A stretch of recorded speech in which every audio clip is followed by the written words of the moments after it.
Buenas tardes a todos y a todas. Un año más, la Facultad de Ciencias de la Salud y la Asociación ADEFAP, con la colaboración del Servicio Universitario de Atención a la Salud de la Universidad de Burgos y el Ayuntamiento de Burgos, queremos sumarnos el 30 de noviembre a las distintas iniciativas que se realizan con motivo del Día Internacional de la Lucha contra los Trastornos Alimentarios. Y en esta ocasión, tras 20 meses desde el inicio del estado de alarma por la pandemia COVID-19, queremos dedicar este espacio a reflexionar y tomar conciencia de los efectos que la pandemia ha generado en relación a los trastornos de la conducta alimentaria, que, como sabéis, han aumentado considerablemente en las últimas décadas, pasando, como comenta Gonzalo Morandé, de ser una epidemia de baja intensidad en los países desarrollados a una pandemia de mayor intensidad y que afecta a todo el ciclo vital, desde la infancia hasta la vejez. Tenemos claro que no podemos mirar hacia otro lado. Es preciso tomar conciencia de esta realidad. Se trata, como muy bien sabéis, de graves problemas de salud mental que se han agudizado con la pandemia y que deben ser tratados con la seriedad que merecen.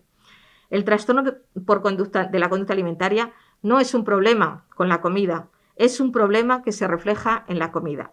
Lo que vemos, la punta del iceberg, son las conductas que se manifiestan con respecto a la comida, el cuerpo y el peso, pero realmente se trata de problemas complejos, sumergidos, invisibles.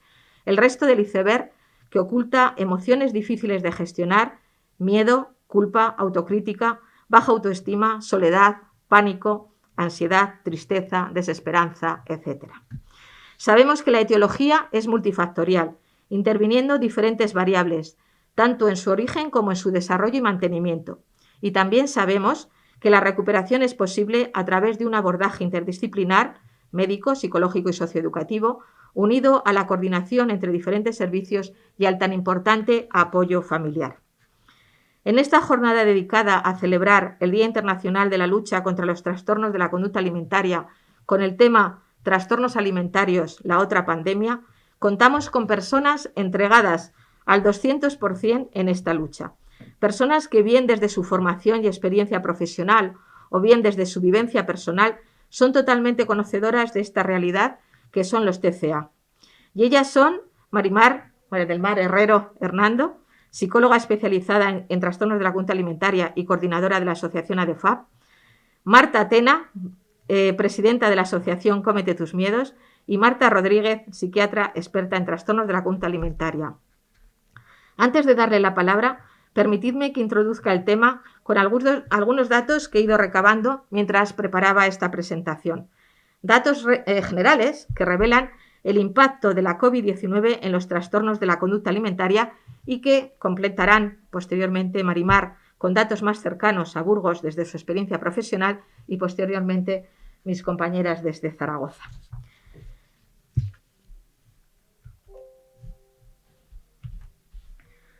La situación de pandemia, como todos sabemos, ha afectado tanto a las personas que ya sufrían trastorno de la conducta alimentaria, unas 400.000 en España, de las cuales, según datos de la Fundación FITA, 300.000 son adolescentes, que han visto en este tiempo empeorar su situación, como aquellas personas en situación de riesgo y que han llegado a desarrollarlos. En este tiempo se han detectado un número considerable de nuevos casos, así como recaídas, agravamientos o estancamientos en el proceso terapéutico de muchas de las personas afectadas. Los expertos concretamente señalan que los ingresos por trastornos de la conducta alimentaria en estos meses se han disparado un 20%. Según algún centro, por ejemplo ITA, un centro de trastornos alimentarios y preocupado por los temas de salud mental, comentan que un 16% de los trastornos de la conducta alimentaria no son diagnosticados y más del 30% no reciben el tratamiento que necesitan. El 90% de los afectados siguen siendo mujeres y entre el 4% y el 5% de estas mujeres, que están en las edades de entre 12 y 21 años en España, sufren un trastorno de la conducta alimentaria. Y también otro dato es que es importante que ha descendido la edad de inicio de estos trastornos.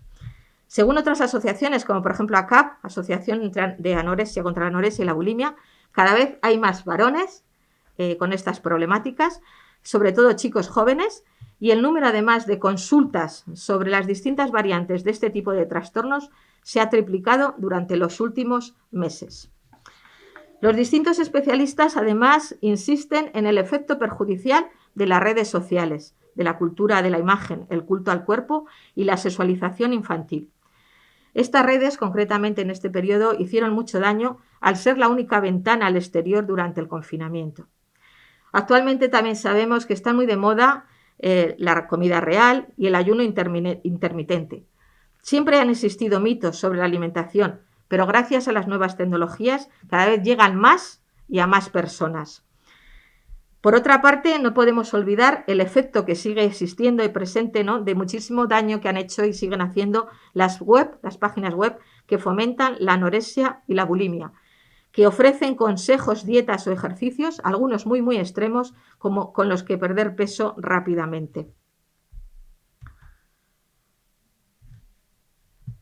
Efecto especial, quiero señalar el efecto especial en la población adolescente. En los adolescentes la pandemia, el confinamiento, toda la situación que estamos viviendo en estos meses ha tenido una huella especial.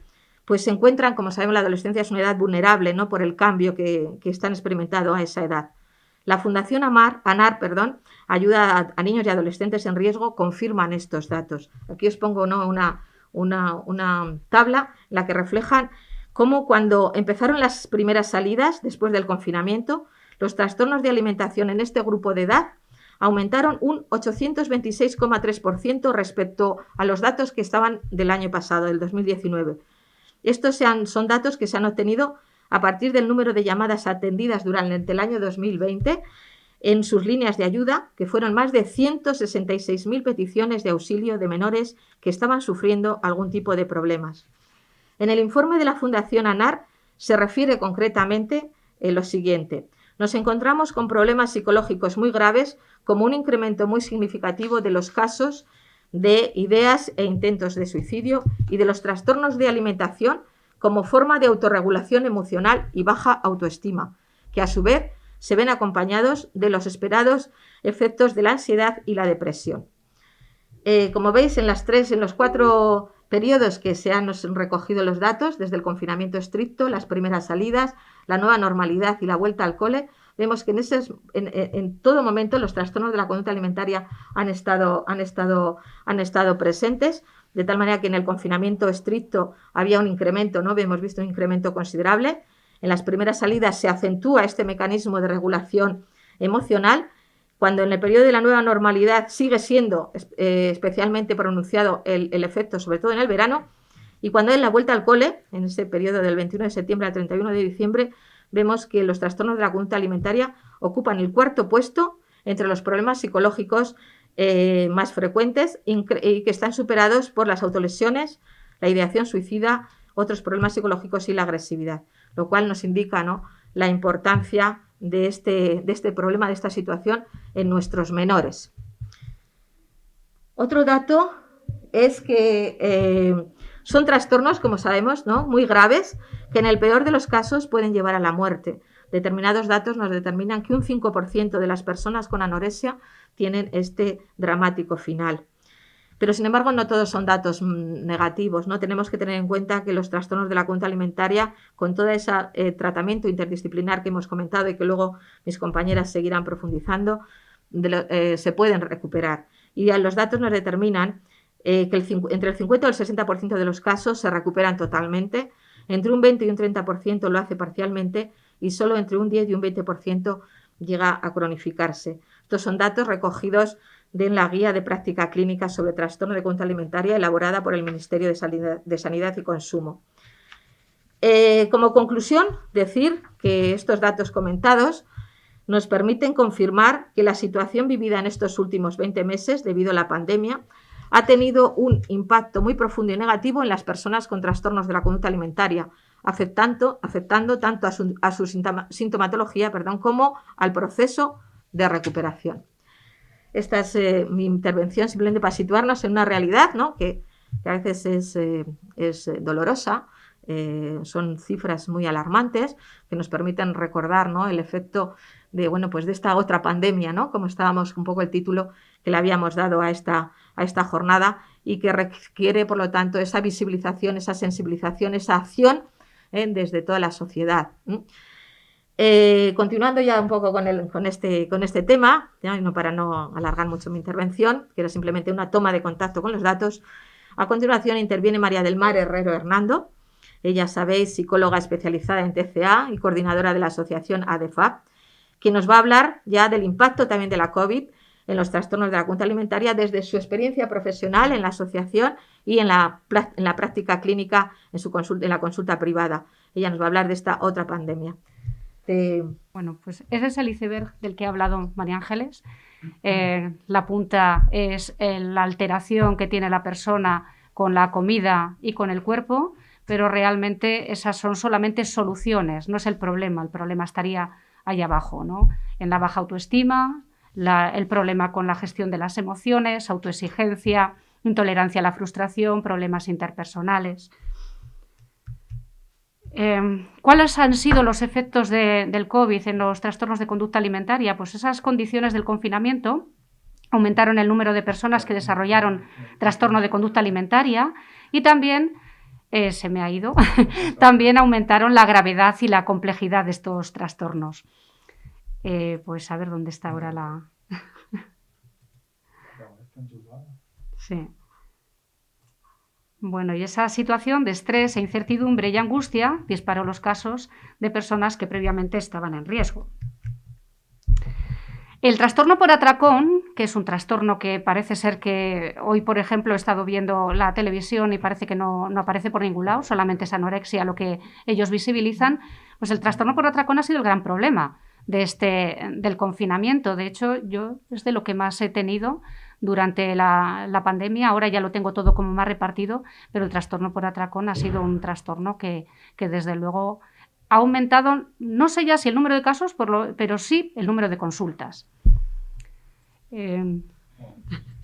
Bueno, yo continúo, ¿no? Sí. Vale, pues mientras vea... Bueno, también han tenido esa influencia las redes sociales, porque tan pronto todos a hacer ejercicio, y ahora todos a hacer bizcochos, y ahora todos aumentaremos de peso. Todos hemos recibido por el WhatsApp que íbamos a salir rodando, o hemos visto a lo mejor la figura de Miguel Ángel, del David, gordo. O sea, nos han pasado realmente a través de WhatsApp, como digo, pues unas imágenes que a las personas con trastorno alimentario les podía generar muchísimo miedo. A ver cuál era la siguiente. Sí, la siguiente no la tengo ahora, pero... No sé qué le pasa a la cámara. Está enchufada. Vale. No sé. Bueno, pues las consultas de ADEFAP, pues ha habido tanto un aumento de llamadas como un aumento de correos, un aumento también de consultas sobre el tratamiento psicológico, consultas que a lo mejor al final no llegaban a realizar a lo mejor al final el tratamiento, pero desde luego que ha sido algo espantoso. Claro, en el confinamiento no podíamos tener consultas presenciales, con lo cual empecé a hacer todo consultas online. Bueno, un aumento tremendo. Si solamente tenía 2 pacientes antes del confinamiento, pues empecé a tener hasta 15 en una semana. El grupo de familias lo empezamos a hacer también a través de la plataforma de Skype, y también empezamos a hacer un grupo de adolescentes también a través de la misma plataforma, y también la prevención. Yo esa prevención se la estaba pidiendo al ayuntamiento porque estábamos pudiendo hacer con algunos colegios a través de la plataforma Teams la prevención, pero no me escucharon en ese momento. Parece que solamente se podía hacer presencial, no sé si aspectos legales o qué sería, pero a mí me parecía importantísimo continuar con la prevención a pesar de que no pudiéramos hacerlo de forma presencial. Trabajamos hasta hace poco hemos estado trabajando el programa de emoción expresada. Es un programa que venía de pacientes con esquizofrenia y con sus familias, que se había visto que esa alta emoción expresada podía hacer que las personas con trastorno alimentario mantuvieran o incluso provocaran una recaída de la enfermedad. Bueno, pues la emoción expresada en la familia de una persona con trastorno de conducta alimentaria es un conjunto de emociones, creencias, actitudes y conductas que se dan dentro de la familia y hacia la persona que sufre el trastorno alimentario como respuesta a este. Como ya decía antes, esa alta emoción expresada estresaría al paciente, pudiéndole hacer más posible la recaída. Los componentes de la emoción expresada serían comentarios críticos, hostilidad, sobreimplicación emocional, calor y comentarios positivos. Los comentarios críticos serían la evaluación negativa por parte de un familiar de la conducta de la persona con trastorno de conducta alimentaria.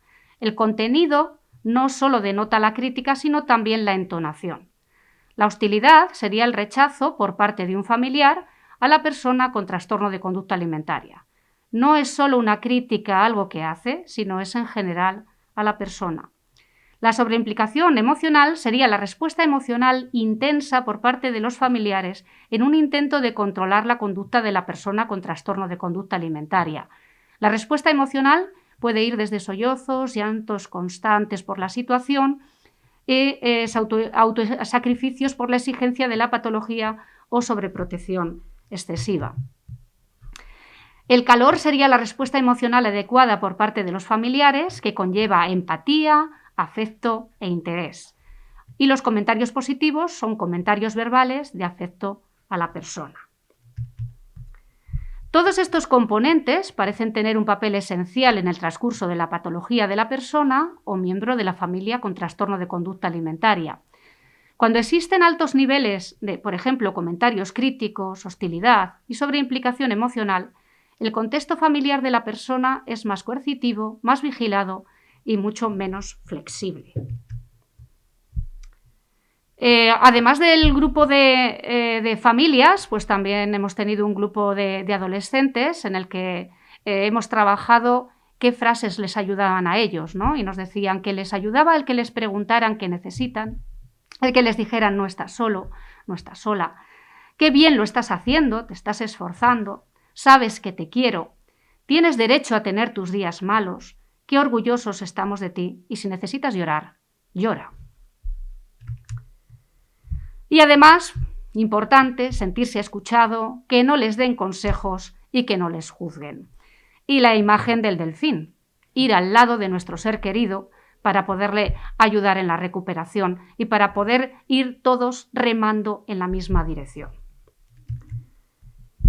Y aquí con esto termino. La salud es la unidad que da valor a todos los ceros de la vida de Bernard de Fontenelle y muchas gracias. Gracias, Marimar, como siempre un placer escucharte y además bueno, conocer así en directo toda la experiencia, ¿no? Las vivencias, los casos, cómo has visto realmente, ¿no? Ese aumento que estábamos hablando antes en cifras y tú lo has visto realmente en el trabajo diario. Y como en algunos casos pues magnificándose o aumentando la sintomatología, otros casos iniciándose, y la importancia sobre todo de que sean capaces, ¿no? De pedir ayuda y de incorporarse a algunos de estos grupos, tanto las personas afectadas como las familias, ¿no? El papel tan importante, porque luego igual hablamos, que es trabajar con las familias, con estos papás y estas mamás que sufren tanto también muchas veces en silencio y que es importante también escuchar su voz y hacerse, ¿no? Ese apoyo que tienen la asociación de padres. Y con esta, bueno, pues después de esta intervención tan interesante hemos intentado ajustarnos un poco al tiempo y luego seguramente igual hay alguna cuestión que tratar. Vamos a llegar ya al punto central, ¿no? de la jornada, esa parte que hemos titulado como experiencias y en la que pues participan estas dos personas tan entrañables que tenemos ahora no lejos, están ahí en la pantalla, pero bueno, lejos físicamente, pero cerca ¿no? Emocionalmente. Tenemos la intervención de nuestras invitadas que desde Zaragoza, como os decía, van a contar sus experiencias. Empezamos por Marta Tena Briceño. Ella es presidenta de la asociación Cómete tus miedos y autora del libro, que bueno, yo también ya lo he traído también para que lo veáis, ¿Y tú quién eres? Y ella desde su perspectiva personal nos va a hablar, ¿no? De cómo es la importancia de conocerse a sí mismo, un factor que ayuda al cambio. Agradecer enormemente su disponibilidad, ¿no? En el momento que la invitamos o que las invitamos, porque la verdad es que fue las dos en par, ¿no? Y bueno, pues todo tuyo, Marta. Muchas gracias por invitarnos a las dos Martas que estamos aquí. Y bueno, como bien has dicho, pues yo todo lo que hablo es siempre desde mi experiencia, tanto como paciente como pues los años que llevo con la asociación y ahora el año que llevo con la clínica privada, ¿no? Entonces, bueno, que eso quede recalcado y voy a hablar, pues como tú dices, de la importancia de conocerse a uno mismo. Los trastornos de la conducta alimentaria, como bien sabemos, son enfermedades mentales graves. Estas suelen surgir por una serie de causas concretas, aunque cada caso es un mundo. A mí no me gusta generalizar porque cada persona es un mundo y es importante pues, escuchar a cada uno, ¿no? Una de las cosas más importantes, y yo creo que poco se reconoce o se habla, es esa búsqueda de identidad, ¿no? Em, los TCA suelen surgir en edades de adolescencia, aunque cada vez comienzan antes. Y es justo esta edad la que todas las personas nos definimos como lo que seremos o por lo menos vamos fijando nuestro carácter, nuestra identidad, quiénes somos. Sumado a esto, esas edades suelen ser edades muy sociales, en las que los adolescentes suelen estar con sus amigos, empiezan a tener relaciones amorosas y eso depende también mucho de la autoestima de la persona.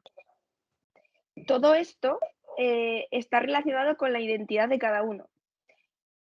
Como recalco otra vez que mi punto de vista siempre es experiencial, pero de ahí viene el título del libro que bien has enseñado, que es ¿Y tú quién eres? ¿No? Pues porque el proceso de recuperación, para mí y en general para todas las personas con las que he hablado, es un proceso de búsqueda de identidad, de saber quién eres, de por qué has caído en eso, de pues analizar un poco el por qué, porque si no lo analizas es imposible superarlo, ¿no? Y salir adelante.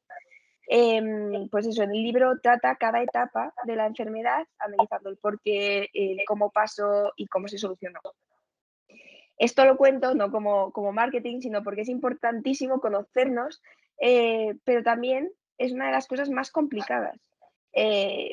Porque conocerse a uno mismo, conocer a los demás es muy fácil, juzgar a los demás es muy fácil, pero cuando te toca ponerte un espejo delante, pues a veces no es tan agradable, ¿no? Y bueno, el factor social, el factor familiar y muchos otros factores influyen en nuestra identidad. Y esto hace que muchas veces el qué dirán, el tengo que cumplir ciertas expectativas, el no soy suficiente, el esa persona es mejor que yo, o todo el mundo hace eso, significa que yo también lo tengo que hacer, y muchas cosas más nos influyan y nos contaminen nuestra forma de ser. Entonces no nos dejen forjar lo que es nuestra identidad. Entonces nos ahogamos. Siempre pongo el ejemplo de que yo he sido una adolescente pues bastante particular, ¿no? No me gustaba salir de fiesta, disfrutaba más de un libro, de una peli, de un plan tranquilo, de ir a la piscina o simplemente pues quedarme en casa, ¿no? Y me llamaban pues extraterrestre por ser diferente y eso pues al principio me reía, pero al final pues hace que te sientes rara, que te sientas fuera de lugar. Y, y bueno, yo nunca tuve mi autoestima muy elevada y me evadía de todo, me encerraba en mi cuarto, pues al final pues empecé a comer chuches, ver series y cada vez mi autoestima se iba hundiendo más y más.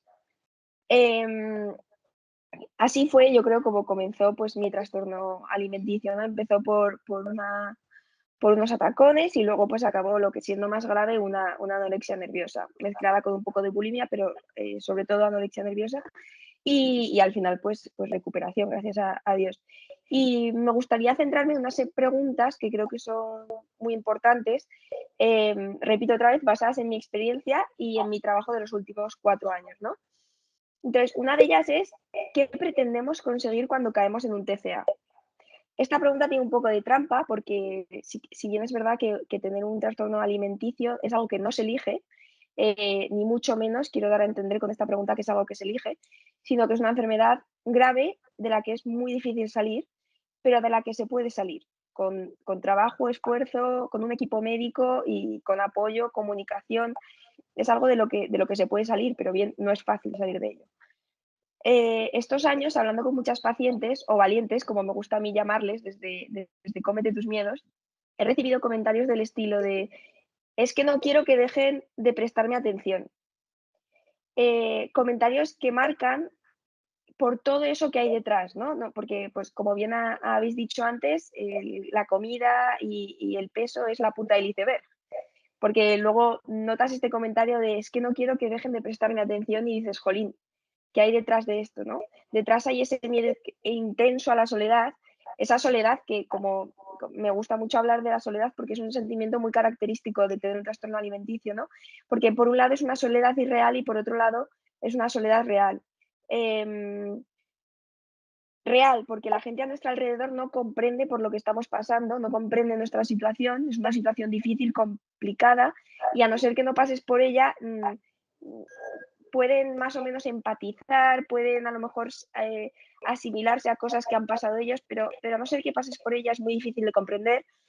Pero eso no significa que estés solo, ¿no? Porque aunque no, la gente de a tu alrededor no te entienda y no sepa al 100% por lo que pasas, tienes pues a tu familia, a tus amigos, a lo mejor algún profesor. A mí en mi proceso me ayudó un profesor muchísimo. Y esa gente que está ahí para darte un abrazo, aunque no sea decir ninguna palabra, simplemente estar, ¿no? Gente que te quiere ayudar. Entonces, bueno, pues ese sentimiento de soledad irreal, pero a la vez, pues que es entendible, ¿no? Es difícil dentro de esto de no quiero, no quiero que dejen de prestarme atención, también es difícil entender que el TCA no nos define, que no somos nosotros, porque puede que cuando llevamos mucho tiempo, años, incluso con el trastorno, es difícil pensar en una vida sin él.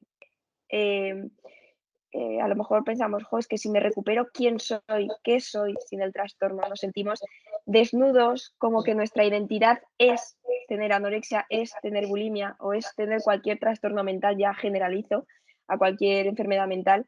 Y eso está muy alejado de la realidad, ¿no? Pero otra vez nos basamos en el miedo a salir, en el miedo a tener una vida fuera de esta jaula mental que nosotros mismos nos hemos forjado. Nos da miedo dar ese paso de dejar la enfermedad. Hace tiempo que no conocemos otra cosa y pensamos que se nos va a ir de las manos, se nos va a ir hacia el otro extremo, ¿no? Pues en el caso de la anorexia se nos va a ir hacia el extremo de la obesidad. Eh, pero poco entendemos que la cosa no funciona así. Y hay que entender muy bien que no somos una enfermedad y que una enfermedad no nos define. Sí es verdad, esto no lo voy a negar, que la enfermedad nos ha cambiado la forma de ser por, por, por varias razones, ¿no? Por los miedos que tenemos y también por esos años que llevamos con ella, pues ya no es que la enfermedad te defina, sino que tú también creces como persona. Por mucho que la enfermedad durante esos años haya estado en tu vida, tú también has crecido como persona, entonces has cambiado. No es que la enfermedad te haya cambiado, es que tú también has cambiado, has madurado. Es importante pensar que cada uno somos diferentes, que tenemos nuestras virtudes, tenemos nuestros defectos y es en eso en lo que nos tenemos que ceñir para seguir adelante, ¿no? Y conseguir definirnos como persona. Y aquí vuelvo a la búsqueda, a esa búsqueda tan importante de identidad, a lo mejor pensar, vale, y antes de tener la enfermedad, ¿qué me gustaba hacer? ¿Qué deportes me gustaban hacer? ¿O qué actividades? Salir con mis amigos, qué hobbies tenía y un poco pues intentar decir, pues voy a luchar para poder volver a ellos, para poder volver, en mi caso, a hacer atletismo, eh, eh, pintar o simplemente ya el no estar todo el día tirado en la cama triste y el no poder salir con amigos, no poder salir a cenar, eh, poder volver a tener esa vida más o menos normal, ¿no? Y bueno, vuelvo a repetir porque creo que en este punto es muy importante que no somos una enfermedad y que la enfermedad no nos define como personas, ¿no? Otra de las 4 preguntas que quería resaltar es ¿por qué enfermamos? Pues esto está muy relacionado con el tema, el conocerse a sí mismo. Enfermamos porque no sabemos quiénes somos ni qué queremos.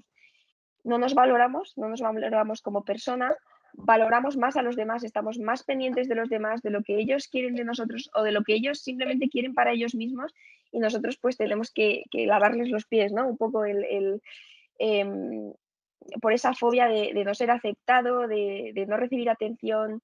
Tenemos fobia social, fobia a salir de fiesta, a interactuar con gente por el miedo al que dirán otra vez.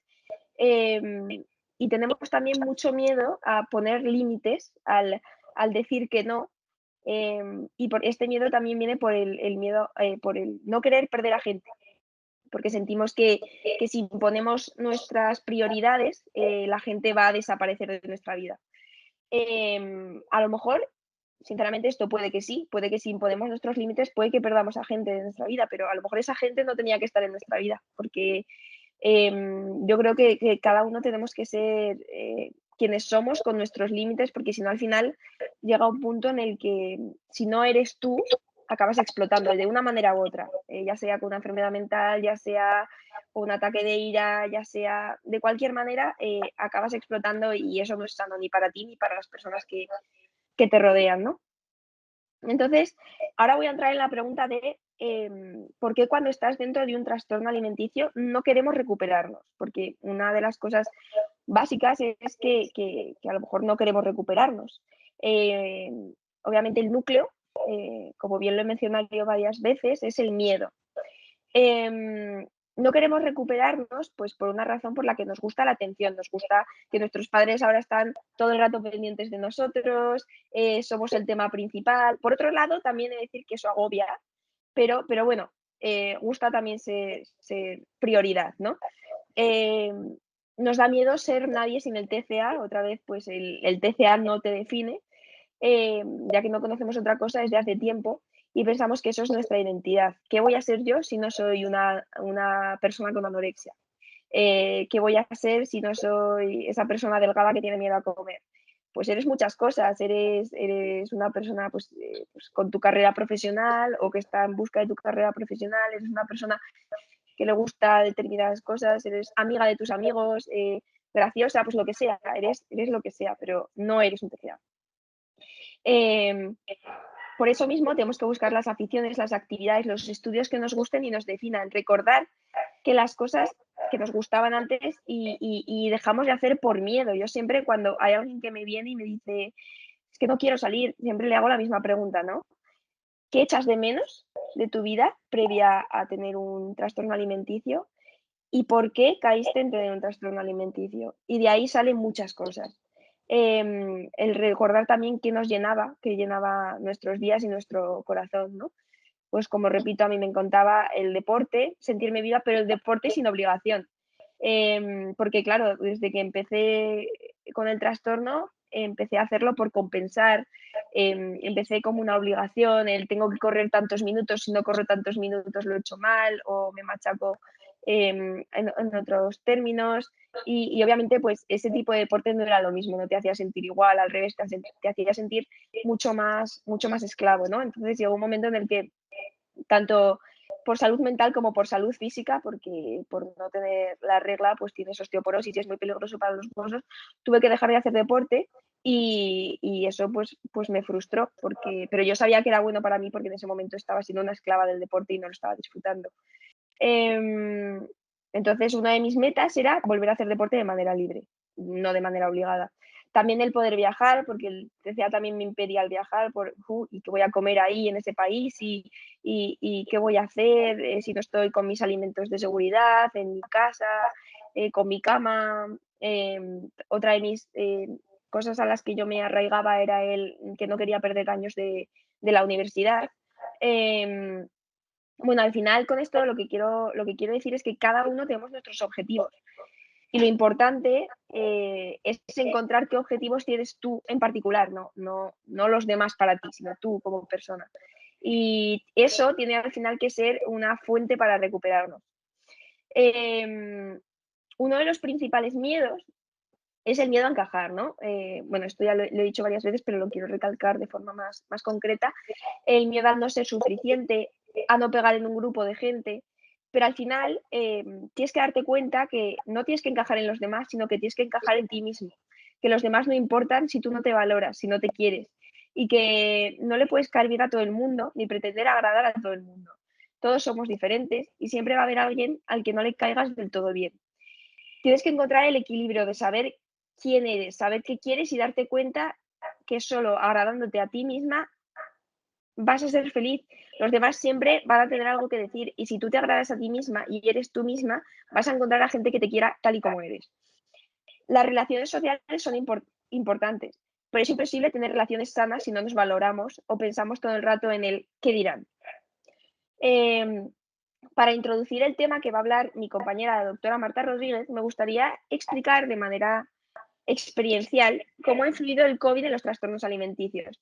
Les he pedido a seguidores a la asociación Comete tus miedos que me manden algún testimonio y voy a leer un parrafito de uno de ellos, porque me parece que marca muy bien ciertos aspectos que han influido mucho en el COVID, ¿no? Y dice así: el COVID fue la puntilla, concretamente el confinamiento.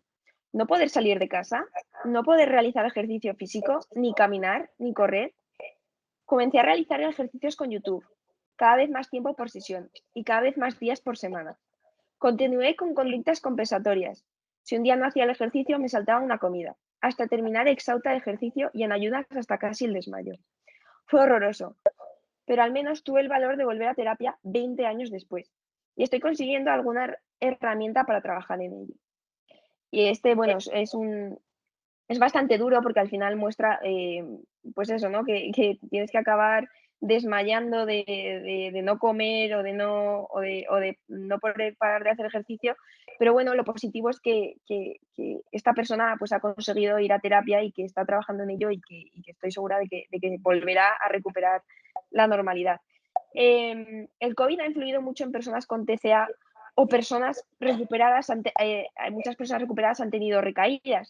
El aislamiento, el no poder salir de casa, el no moverse, el hacer ejercicio físico, mucha presión de las redes sociales en cuanto a la alimentación saludable o al no te vas a mover de casa, tienes que hacer ejercicio. A la vez, el aumento de uso de estas redes sociales al estar todo el rato en casa, pues incrementó y así incrementan también mayor obsesión, una mayor insatisfacción corporal. También la interrupción de los tratamientos presenciales, incluso interrupción total, porque hasta que no se pudo llevar a cabo los online, pues hubo pues un parón bastante grande. Y la falta de control, ¿no? Ante toda la situación COVID, ya sea por el virus, que es algo que no se puede controlar, ya sea por el estar en casa todo el día encerrado. Entonces, el control es algo que los pacientes con trastorno alimenticio necesitan tener agarrado, ¿no? Y por lo tanto, una vez más, te agarras a aquello que sí que puedes controlar, como es la comida o el ejercicio físico intenso. El aumento también de la situación de estrés. Y bueno, todo esto la doctora Rodríguez lo comentará y todas estas cosas han hecho que los TCA incrementen un mínimo un 20%. Y bueno, muchas gracias otra vez más a la Universidad de Burgos y a DEFAB por invitarnos y espero que os haya gustado mi granito de arena experiencial en esta jornada. Muchas gracias, Marta. Verdaderamente, muchas gracias, Marta. Hablo por mí, pero creo que el resto de la sala, luego si tienen algún ratito, si tenemos un ratito, yo creo que para alguna pregunta o alguna cuestión para poder hablar contigo un poquito más. Pero ha sido especial, ¿no? Porque cuando una persona cuenta, ¿no?, su vivencia, su experiencia, desde lo más dentro, ¿no?, desde lo más profundo de su ser, y todo lo que tú has vivido, que de alguna manera transmites para ayudar a todas las demás personas que puedan estar en una situación parecida, como tú muy bien dices, nunca igual, porque cada persona es distinta, pero siempre hay cosas que se pueden aprovechar y se pueden aprender para aplicar a cada caso concreto. Me ha encantado que hables de valientes a las personas que están en esta situación. Creo que efectivamente lo son, tú lo demuestras, lo sigues demostrando. Ella, como muy bien ha dicho, ¿no?, cuando ha comentado al comienzo, una persona que ha pasado por el problema, pero que ahora ha creado esa asociación, ¿no?, con ese nombre tan llamativo, ¿no?, Cómete tus miedos, que de alguna manera refleja lo que ella hizo, ¿no?, todo el camino, ¿no?, de aprender, dado que estos trastornos son los trastornos del miedo, comerlos, ¿no?, comértelos, olvidarte, y ese juego de palabras con el tema de comértelos, ¿no? Además, bueno, pues es polifacética, ¿no? Ha sido capaz de expresarlo también por escrito en este libro, y además pues ha creado pues ese grupo también, ¿no?, de tratamiento, ¿no?, ya para tratar de ayudar también más profundamente. Y como en su vida tuvo mucha relevancia, mucha importancia y la sigue teniendo la persona que ahora a continuación va a exponer, ¿no? Que es curioso, ¿no? Que también se llama Marta, entonces decimos las Martas, ¿no? Marta, en este caso Marta Rodríguez de Lorenzo, ella es psiquiatra, experta en trastornos de la conducta alimentaria y trabaja o creado, ¿no?, en la clínica Renace de trastornos de la conducta alimentaria y salud mental. Una persona, como decía, muy importante en la vida, en la trayectoria de Marta, y nos va a hablar pues de esta parte, ¿no?, atendiendo a las personas con trastorno de la conducta alimentaria durante la pandemia. Muchísimas gracias, Marta, cuando quieras. Hola, ¿se me oye ahora? ¿Sí? Vale. Bueno, lo primero, muchísimas gracias a DEFAB, a la Universidad de Burgos y obviamente a Marta, vamos, en cuanto supo de estas jornadas me invitó y me encantó la invitación. Así que bueno, me presento, ¿vale? Soy Marta Rodríguez, soy médico psiquiatra. Acabé el MIR en el 2020, o sea, en plena pandemia. Y bueno, desde entonces me he dedicado a los TCA, tanto en la pública y ahora desde marzo de este año en la privada, ¿no? Yo me estoy conectando aquí desde Madrid porque vivo en Madrid, pero estoy como a camino entre Madrid y Zaragoza. Trabajo aquí en una consulta privada viendo TCA y luego en Zaragoza llevo la clínica de Renace, que la fundadora es Marta, y yo soy la directora clínica. Entonces, hemos hecho ahí como un equipo, ¿no?, de las Martas. También soy vocal de eso, de la asociación Comete tus miedos, y entonces por eso siempre estamos ahí colaborando las dos mano a mano, ¿no?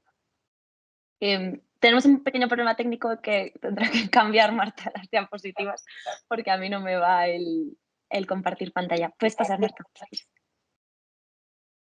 Vale. Un poco lo que tiene esta diapositiva es como el índice, ¿no? Un poco los 7 puntos de los cuales voy a hablar. Voy a hacer primero un repaso de los datos, ¿no?, previos y de la pandemia que ha comentado la compañera, y los voy a desglosar un poco más. Porque efectivamente han aumentado los datos.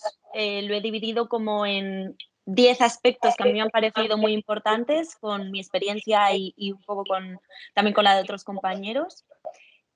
Hablar bastante de las redes sociales, que bueno, todos creo que los que estamos aquí los hemos comentado. ¿Qué tipos han aumentado? Que era algo que preguntaban mucho en las redes, ¿no?, por Cómete. ¿A quién acudir si hay una sospecha de un TCA? Que eso es muy importante, yo creo que puede ayudar bastante. Y luego el diagnóstico, si se está haciendo rápido o tarde, pero bueno, eso ya luego lo veremos. Y los recursos de tratamiento y la demanda, ¿no? Lo que había previamente, digamos, hasta el 2019, principios del 20, y lo que ha habido durante el confinamiento pandemia y ahora que es la nueva normalidad. Puedes pasar, Marta. Vale, entonces la primera parte es eso, ¿no? Datos previos y en pandemia. Muchos de los datos que voy a comentar ahora los había comentado la compañera, pero algunos los voy a desglosar un poco más, ¿vale? Porque me parece que es muy importante que nos hagamos idea de la magnitud del problema, ¿vale? Entonces, los datos disponibles hasta la pandemia, es decir, hasta el 2019 y demás, lo que sí que decían es que había un aumento de casos en Occidente en los últimos 50 años. Un aumento de casos. Sí que es verdad que no solo en Occidente, sino que se está dando, o sea, porque antes se pensaba que esto era, sí, o sea, que el factor cultural era muy importante. Sí, efectivamente lo es. Pero los casos han aumentado alrededor de todo el globo terráqueo, ¿no? O sea, incluso en países del tercer mundo, que antes se pensaba que estos trastornos no existían, sí, están existiendo en este momento. Para dar un dato, bueno, de Estados Unidos, ¿no?, que parece que es como los pioneros en la investigación, ellos decían que antes de la pandemia era la tercera causa de enfermedad crónica en las mujeres. La primera era la obesidad, el asma, y la tercera eran los trastornos de conducta alimentaria. O sea que, para que os hagáis una idea, ¿no? En España, como decía antes la compañera, la prevalencia en la población entre 12 y 21 años es más o menos de un 4,1, 4,5%, eso hasta el 2019, perdón. Siendo, pues eso, la anorexia un 0,3, la bulimia un 0,8 y los trastornos de conducta no especificados un 3,1.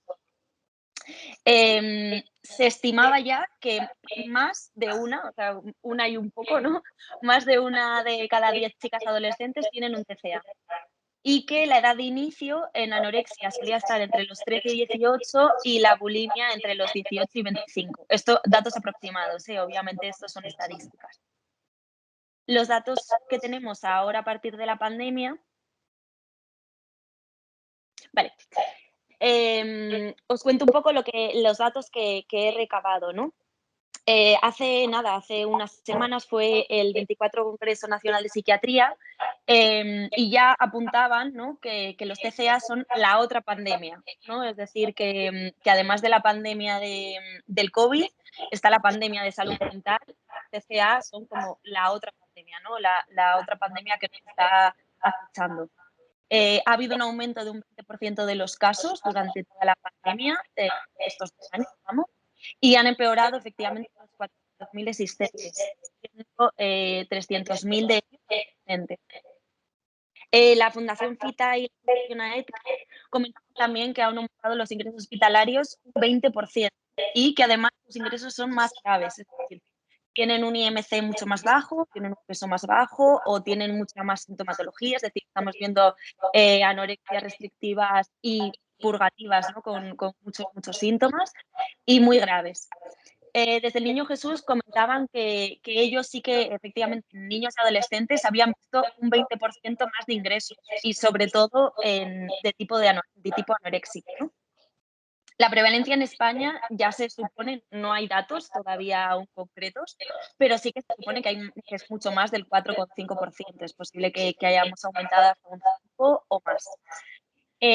La Fundación ACAP, que es contra la anorexia y la bulimia, comentaba que las atenciones que fueron telefónicas entre marzo y junio de 2020, es decir, las atenciones que recibieron, o sea, que dieron en 3 meses, fueron las mismas que todo el año 2019. Eso quiere decir que es un aumento de un 150% anual en 2020. Aún no tenemos cifras del 2021, pero bueno, nos podemos hacer a la idea que un poco similar. Desde la Fundación ANAR comenta que las llamadas telefónicas, la Fundación ANAR es de apoyo a la infancia, ¿no?, a la infancia y adolescencia en general. Pues que las llamadas telefónicas que fueron específicamente por TCA aumentaron un 826% en 2020 respecto al 2019. Estos datos me acuerdo que los ha dicho la compañera, pero es para que nos podamos hacer más a la idea de la magnitud, ¿no? Estamos viendo que ha disminuido la edad de inicio. No sé si os acordáis que en la diapositiva anterior ponía 13, 18, una cosa así. Bueno, pues estamos viendo casos de 9, ¿vale? Es decir, de anorexias infantiles o pubertad precoz. Han aumentado los casos en varones, bastante, luego os contaré. Luego la OMS, además, para comentar un poco sobre los TCA, dice que es una de las áreas más desatendidas de salud y desde la asociación FITA comentan exacto que un 16% de los TCAs no se llegan a diagnosticar y un 30% no reciben el tratamiento adecuado. Nosotros un poco le he preguntado a Marta, ¿no?, de la asociación Comete tus miedos, que ella normalmente sigue el Instagram y el Facebook, pero sobre todo el Instagram. Los seguidores que ella tenía en la asociación en el 2019, es decir, año prepandemia, ¿no?, fueron unos 4.000. El año pasado aumentaron a unos 7.000, o sea, es decir, casi el doble. Pero es que este año, que llevamos noviembre, son unos 12.000. O sea, quiere decir que al menos que estos datos indican como que hay más gente interesada por estos problemas, ¿no? También, claro, los seguidores son tanto pacientes, o sea, personas que lo sufren, como amigos, como familiares, de todo tipo, ¿no?, profesionales. Y los datos un poco que tenemos de la clínica de Renace de TCA y Salud Mental, que está en Zaragoza, más o menos la clínica abrió como a mitad de marzo, abril, ¿no? Entonces, lo que sí que hemos recabado es que hemos hecho unas 400 sesiones contando psicología, psiquiatría y nutrición desde eso, ¿no? Desde que abrimos la pandemia, o sea, desde que abrimos la clínica, que somos una clínica de pandemia, ¿no? O sea, hemos nacido en este año 2021. Y el mes que más sesiones hemos tenido ha sido noviembre, ¿no? Justo coincide con este mes. Así que no sé si eso quiere decir que vamos a la alza porque hay más casos o que este mes de noviembre en especial ha sido más complicado. Bueno, está claro, ¿no?, que los datos son un poco pesimistas, la verdad, y los datos son un poco negativos. Está claro que han aumentado los casos, ¿no? Entonces, lo que tenemos que ver es el porqué. El porqué es más importante porque, porque es lo que podemos pensar, ¿no? Podemos pensar todos juntos, también cada uno, ¿no?, desde nuestra casa, a ver si podemos hacer algo, ¿no? Aportar nuestro pequeño granito de arena en estos posibles porqués, ¿no? Sobre todo porque es muy importante la prevención en estos trastornos. Entonces, los he agrupado como en 10, ¿vale? Los he puesto letras porque o sea, no están ordenados, por gravedad, ¿no? O sea, me parece que todos son importantes. Entonces, el primero he puesto búsqueda y presión de las redes sociales, que ese lo desarrollaré aparte, porque este sí que me parece que es el más importante, ¿no? Y el que más peso ha tenido. Porque las redes sociales transmiten, digamos, ahora como ese patrón de belleza idealizado bueno, pues está haciendo tanto daño a la población. El segundo es el confinamiento, ¿no? El confinamiento como tal, es decir, la situación de estar casi 15 días en casa con tus familiares, amigos o desconocidos. Y claro, ¿no?, y en una situación totalmente de incertidumbre, totalmente de miedo.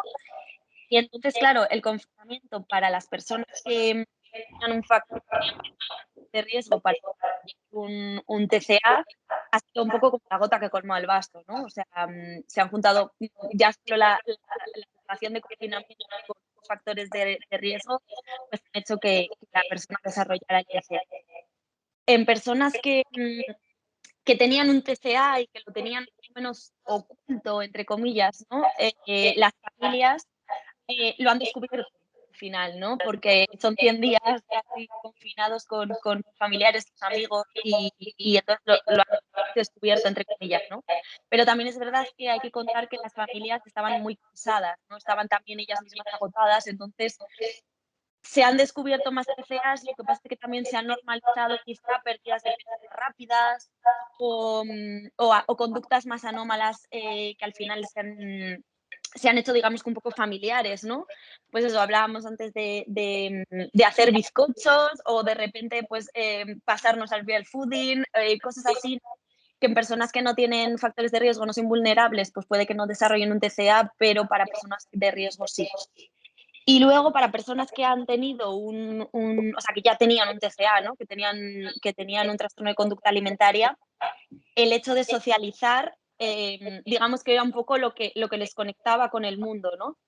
Entonces, quitar, ¿no?, totalmente la socialización en estas personas, pues les ha hecho aún meterse más en el trastorno, cayendo, pues eso, más recaídas, más sintomatología. Y además es muy curioso que eso, para esas personas el virus pasó totalmente a un segundo plano, ¿no? O sea, dentro de los testimonios que recibimos, uno de ellos decía que lo que más le preocupó cuando saltó el estado de alarma era que al día siguiente no podía ir al gimnasio y que tenían que cancelar todas las citas del gimnasio, ¿no? Y que cómo iba a hacer. Entonces, bueno, pues para que veamos un poco la importancia del confinamiento. Otro de los factores es el empeoramiento de las redes de las relaciones sociales. Es decir, ya no solo el confinamiento, sino luego la nueva normalidad, ¿no? Y luego el ir retirando poco a poco, digamos, las restricciones, aún así han hecho que los adolescentes y los jóvenes, pues al final, socialicen menos, ¿no? O sea, al final, no sé, lo que antes era el ir a jugar al parque, el quedar con amigos, el hacer cumpleaños, ¿no? Todas estas cosas se cancelaron durante mucho tiempo y poco a poco se retomaron, pero con mucha peor calidad, ¿no? Entonces, es importante que las que nos hemos encontrado, sobre todo, ¿no? A chicos y chicas, pues mucho más aislados y mucho más favorecidos en redes sociales, muchos menos amigos y claro, eso también pues eso, ha aumentado el riesgo.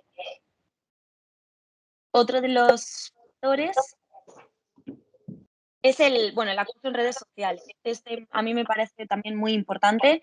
Ya existía, obviamente, pero ahora ha crecido exponencialmente.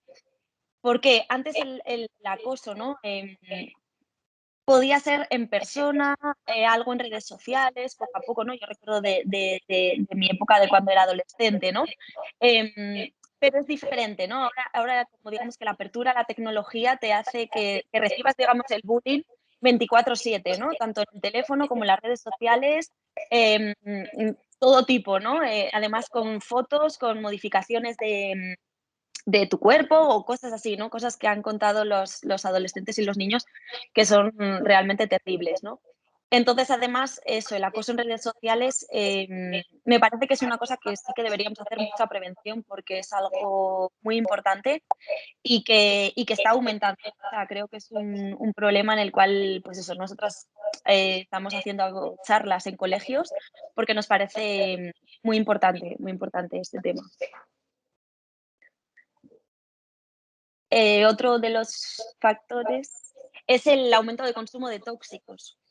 Parece que no, pero sí ha aumentado el consumo de tóxicos, sobre todo de alcohol, de tabaco y de porros, bueno, también de cocaína, pero esos tres, digamos, que son como los más aceptados socialmente, entre comillas, han aumentado tanto en el momento del confinamiento, ¿no? Que parecía que el momento del vermú o de estar triste y me abro una cerveza, ¿no? Eso ha aumentado. Y en los trastornos de conducta alimentaria ha aumentado. O sea, muchas chicas lo que hacen es pues sustituir el alcohol por comida o, por ejemplo, muchas han empezado a fumar por eso de calmar la ansiedad, ¿no? Y que es algo que se podía hacer en casa y luego lo han continuado haciendo fuera. Entonces, bueno, sí que esto es una cosa que también ha aumentado.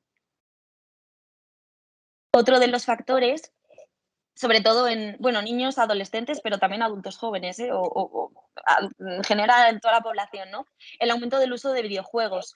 O sea, esto era algo que servía, ¿no? Pues para distraerte, como una forma de entretenimiento, ¿no? Durante el confinamiento, pero que es ahora algo que se ha mantenido en el tiempo y de hecho los niños prefieren, ¿no? Ahora estar en el videojuego antes que quedar presencialmente con los amigos, ¿no? Entonces ya hacen como redes virtuales de juego que realmente están haciendo bastante daño por eso de que al final te relacionas con los demás a través de una pantalla y no te estás relacionando en persona con los demás niños de tu edad. Otro de los factores muy importante también, han sido las dificultades y son las dificultades en el acceso al servicio sanitario. Es decir, durante el confinamiento, los trastornos de conducta alimentaria, las personas que tenían trastornos de conducta alimentaria, no acudían al hospital en general, ¿no? O sea, tenía que estar la persona como muy, muy grave, pero en general no acudían al hospital, al centro de salud, ni al centro de salud mental, porque además la atención en principio no era presencial, ¿no? Se canceló eso, ¿no? Solo que funcionaban las urgencias. Y entonces, pues muchas de las chicas pensaban que, bueno, que su problema no era tan importante y que había que dejar a los pacientes de COVID como primera línea, ¿no? Para atender.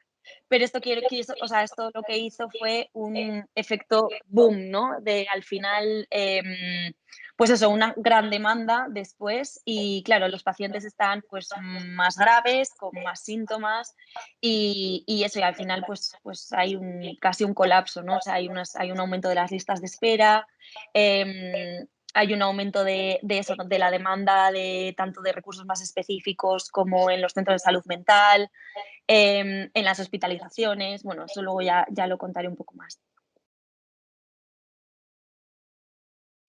Otro de ellos que es, bueno, es fundamental, ¿no? La modificación de rutinas que hemos tenido todos prácticamente durante el confinamiento y luego durante de la pandemia, ¿no? O sea, lo que es los ritmos de alimentación, sueño y descanso se modificaron totalmente durante el confinamiento y esto a niños y adolescentes que son población vulnerable, pues esto les ha hecho un caos mental, ¿no? Que ahora parece que estamos estructurando otra vez estas rutinas, pero es, ¿no? El perder cosas sociales, ¿no? Como deportes y demás, pues está hecho de regularse mucho.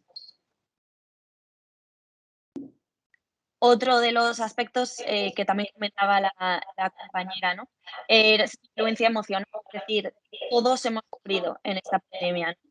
Pero las personas vulnerables a sufrir un TCA y las personas que tienen o están teniendo un TCA, los sentimientos desagradables como el miedo, la incertidumbre, explotaban, ¿no? Aumentaban de una manera tan exponencial que a lo único que se podían o se sabían agarrar era la comida y el ejercicio. Entonces, al final, todas estas emociones han hecho bueno, que sea un gran factor, ¿no? Porque al final nos hemos movido mucho en el miedo, la incertidumbre, también la sensación de que nos controlan desde fuera, ¿no? Y nos ponen reglas, nos ponen normas y no nos dejan salir de casa y no nos dejan movernos, ¿no? Entonces, todo esto para las personas que necesitan, como decía Marta, ese control en su vida, pues ha sido una cosa escandalosa, ¿no? Además, muchos de los niños, bueno, más bien de los adolescentes o de los adultos jóvenes, han tenido que modificar sus planes y proyectos de vida, porque al final, pues muchos que se iban a ir de Erasmus o muchos que se iban a hacer primero de carrera a otra ciudad o chicos que estaban estudiando fuera han tenido que volver a las ciudades o se han quedado allí, o sea, como muchas cosas en este aspecto, ¿no? Y por último, el de en las personas de riesgo, ¿no? O que tenían factores de riesgo, mucha hipervigilancia del estado físico. Es decir, como teníamos que realmente lo que nos comunicaba con el mundo eran las tecnologías, pues tanto en las clases virtuales como en las videollamadas con amigos o cualquier cosa, estábamos viéndonos, ¿no? Como ahora mismo me estoy viendo yo en la pantalla. Entonces, para personas que tienen, ¿no? Que han tenido una susceptibilidad para esto, era realmente un problema, ¿no? Ha desarrollado esa hipervigilancia en el del estado físico, ¿no? De eso, ¿no? De la forma física o de la cara o del cuerpo en general, ¿no? Entonces, esto también ha sido un aspecto importante. Pero eso, no podemos olvidar que el origen es multifactorial de los TCA, ¿vale? O sea, he contado qué factores de riesgo han aumentado. O sea, esto muchos profesionales le llaman la tormenta perfecta, ¿no? Porque ha habido un aumento de los factores de riesgo y una disminución en los factores protectores, ¿no? Pero realmente el origen de los TCA es multifactorial, es decir, también tenemos una parte genética, una parte biológica, es decir, ¿no? Entonces es muy importante eso, ¿no? El pensar que hay un origen multifactorial y que, bueno, que sí que hay en algunos. Importante las redes sociales, ¿no? Creo que eso, que Marimar lo ha comentado, Marta lo ha comentado, la otra compañera lo ha comentado, las redes sociales, ¿no? Yo le llamo plaga, ¿vale? Porque me parece que ha habido una plaga de cuentas, tengo que decir que de Instagram, ¿vale? Sobre todo, pero bueno, en general de todas las redes sociales, cuentas que aparecieron en el confinamiento, pero que se han seguido manteniendo ahora, ¿no? Es estadística. Cuentas de alimentación, de ejercicio sano, en el confinamiento de ejercicio físico en casa, de alimentación era de todo tipo, ¿no? Tanto exacto ponerte a hacer bizcochos, recetas, de hecho creo recordar que no sé si era la harina o algo así en mi supermercado se gastó, ¿no? De repente ibas a comprar y no había harina, porque la gente estaba como loca haciendo pasteles y haciendo bizcochos y cookies y cosas así, ¿no? Pero luego también aparecían otra serie de cuentas en las cuales te decían que tenías que comer súper, súper sano, todo verduras, una plaga. Yo le llamo plaga porque yo creo que siguen existiendo ahora mismo y hay que tener mucho cuidado, ¿no? Porque ahora cualquiera puede subir su tabla de ejercicios, ahora todo el mundo parece que sabe de alimentación, de ejercicio, de vida sana y esto puede ser un problema, ¿no? Luego también quería reseñar las aplicaciones. Si buscas en el buscador bueno, de cualquiera de las de Android o de Apple, de lo que sea, ¿no? Aplicaciones en las cuales tú pones anorexia o bulimia o trastornos de conducta alimentaria, lo primero que sale son aplicaciones de cómo perder peso. Lo cual es alucinante, ¿no? Cómo buscas algo para, que se supone, ¿no? Que vas buscando algo para ayudarte y encuentras todo lo contrario, ¿no? Aplicaciones de cuenta calorías, de ejercicios, de pérdida de peso, de dietas milagro y todas esas cosas, ¿no? Siempre ha habido mitos sobre la alimentación, ¿no? Pero es muy importante que ahora con todo el boom tecnológico esos mitos están aumentando, creándose unos nuevos y cada día sale una dieta milagro, ¿no? Que parece que te va a solucionar la vida. Muy preocupante los grupos virtuales. Los grupos virtuales, tanto, bueno, WhatsApp, Telegram, Facebook, todos ese tipo, ¿no? Sobre todo, son grupos en los cuales hay, sobre todo mujeres, entre 15 y 35 años, o sea que es un rango de edad bastante amplio, en el cual tienen un código secreto, un código que ellas manejan, en los cuales el objetivo es la mayor pérdida de peso posible en el menor tiempo posible. Y también pues allí dan como consejos, entre comillas, ¿no? De medidas súper extremas para eso, para perder peso, para vomitar, para todos esos tipos de síntomas, ¿no? Supongo que esto sonará a los antiguos blogs que nacieron en los 2000, que soy yo cuando era adolescente, pues había un montón de estos blogs, ¿no? Pero claro, ahora pues eso, han proliferado porque basta que alguien detecte un grupo virtual, que lo denuncian, lo cierran, pero se abren 5. Entonces, pues esto ha hecho mucho daño. Y sí que quería destacar que hay una falta de regulación de esta información a nivel nacional. Lo que he encontrado es eso, ¿no? Que hay un vacío legal, no sé mucho de leyes, de hecho poco, bastante poco, pero sí que me leí el artículo 4 de la ley 34 2002, que viene a hablar sobre eso, ¿no? Sobre la información en Internet y en otros servicios, y hay un vacío legal respecto a esto. Lo que he visto por comunidades, así que pueda decir, en Cataluña sí que en el 2019 hubo como un decreto en el cual obligaba, digamos, a la comunidad a regular estas páginas. En la Comunidad de Madrid, que yo sepa, actualmente no hay nada así más concreto. Y en Aragón, en el 2017, hubo un decreto de no ley sobre este tipo de páginas, pero realmente a nivel nacional, a nivel de España, no hay prácticamente nada. Entonces aquí sí que he puesto este enlace, pero es muy fácil de buscar, está en Change.org. Y si ponéis pro Ana o pro anorexia, pro bulimia o cosas así, os sale una proposición, ¿no? Que se hace al Ministerio de Sanidad, que lleva muchos años ya, yo creo que lleva como unos 6-7 años.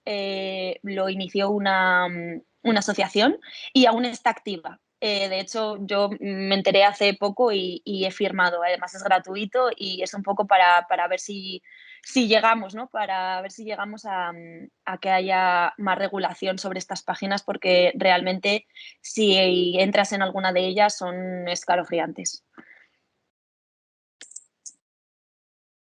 Vale. Preguntabais a través de la asociación cuando nos escribíais que qué tipos han aumentado, ¿no? ¿Qué tipos de TCA? Lo que puedo decir es que respecto al sexo, las mujeres siguen siendo un 90%, ¿vale? AMPIR, que es una asociación de psicólogos, lo que comentan es que es eso, ¿no? Que la presión social que recibimos las mujeres respecto a nuestro físico sigue siendo descomunal, ¿no? Entonces, sí que es verdad que han aumentado mucho los hombres. Cuando digo mucho es que, por ejemplo, ADANER, que es otra fundación, asociación, dice que en estos años de pandemia ha multiplicado por 3 las consultas de los hombres. Lo que pasa es que es verdad que los hombres tienen más dificultades para pedir ayuda y por eso mismo también es más difícil luego hacer el diagnóstico, ¿no? A veces se les diagnostica más de bulimia o de trastorno por atracón, pero también encontramos hombres con anorexia, ¿vale? O sea, bueno, muchos cuadros camuflados con este culturismo o vigorexia, ¿no? O cosas así, muy obsesionados por el cuerpo también. Pero sí, sigue siendo muchísimo más la proporción, más o menos se mantiene en un 9:1 de mujeres respecto a hombres. Según mi experiencia clínica, os puedo decir que en este año y medio que me dedico casi 24/7 a los trastornos de conducta alimentaria, yo he visto un aumento de todos los tipos. Es decir, he visto un aumento de anorexia, con unos cuadros cada vez más graves y con unas pérdidas de peso muy, muy rápidas, mucho más rápidas que previamente. Bulimias también han aumentado mucho, sobre todo, pues eso, ¿no? Más conductas purgativas y como más bestias, ¿no? Perdonadme la palabra, pero como muy florido, ¿no? Y el trastorno por atracón, que fue en el DSM-5 lo incorporaron desde hace recientemente poco, el trastorno por atracón he visto un aumento muy grande. Quizás es porque antes no había casi investigaciones sobre este trastorno, pero desde luego sí que veo muchísimos trastornos por atracón, tanto en adolescentes como en mayores, ¿no? Como en adultos, y en adultos mayores. O sea, yo, por ejemplo, llevo a una mujer de 52 años que acudió por primera vez a consulta y tenía un trastorno por atracón desde los 16. Nunca había pedido ayuda, siempre pensaba que había sido eso un problema, pero no llegaba a darle toda la importancia que se merecía, ¿no? Y bueno, ahora la verdad es que con tratamiento y con psicoterapia lleva sin atracones pues casi 8 meses, o sea, es una cosa muy espectacular, pero sí, yo creo que han aumentado todos los tipos. Y luego respecto a la obesidad, que bueno, ahí no me voy a meter porque hay debate entre los profesionales expertos en TCA entre si la obesidad es un TCA o no es un TCA, yo ahí no me meto, pero sí que es verdad que la Sociedad Española del Estudio de la Obesidad ha dicho recientemente que el 38%, ¿vale? El 38%, es decir, casi un 40% de las personas que tienen obesidad tienen un TCA. O sea que son 4 de cada 10 personas obesas tienen un TCA. Bueno, esto habría que estudiarlo bien, ¿no? Desde luego yo en la consulta de obesidad y de cirugía bariátrica el año pasado vi que las personas habían o mantenido su peso o aumentado de peso, era muy raro que hubieran disminuido, y además como la obesidad era un factor de riesgo COVID, tenían muchísimo miedo a salir de casa. Entonces, bueno, todas las consultas que hice durante ese tiempo de pandemia, durante el año pasado, eran telefónicas la mayoría. Entonces, pues eso fomentaba más el sedentarismo y que acudieran al final a eso, ¿no? A pedir el globo o cualquier cosa de estas de comida rápida. Muy importante, ¿vale? Ahora este apartado es a quién acudir si hay una sospecha de un TCA o de algo raro, ¿no? Algo raro que vamos a nuestro ser querido respecto a esto. Bueno, lo he puesto en mayúsculas, o sea, lo he puesto en negrita porque me parece muy importante. Ante la sospecha de un posible TCA, el médico, ¿vale? Es decir, em, es la persona que va al menos a saber si es un problema, si no, si hay que derivar a un especialista, si no, pero desde luego, si hay una sospecha, hay que acudir al médico. La puerta de entrada muchas veces para los TCA, es decir, para las personas que tienen TCA y aún no han recibido un diagnóstico, son los pediatras, eso, en adolescentes o en niños, o los médicos de atención primaria, ya en adolescentes mayores o en personas jóvenes adultas. También están viendo muchos endocrinos cada vez más.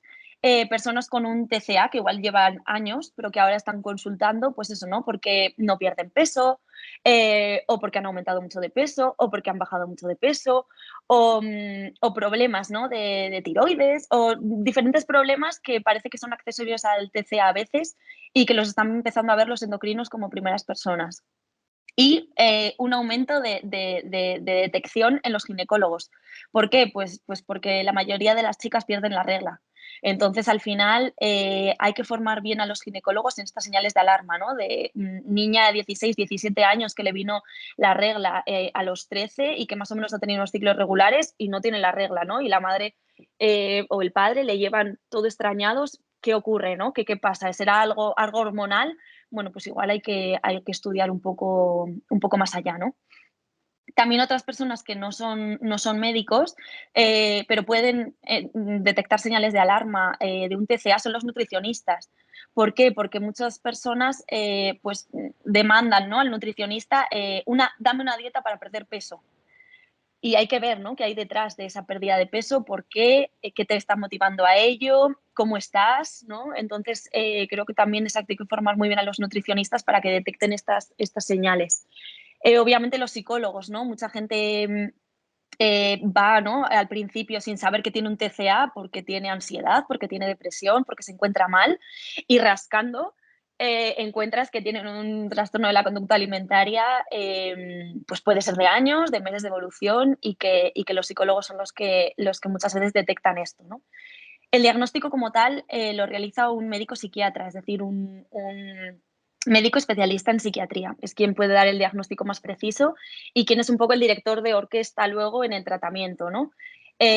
Yo siempre recomiendo que, claro, la psiquiatría es muy amplia, muy, muy, muy amplia, y entonces siempre recomiendo que, bueno, si se puede, que se pueda acudir a algún médico psiquiatra especialista o al menos que tenga experiencia en TCA, porque es un campo amplísimo.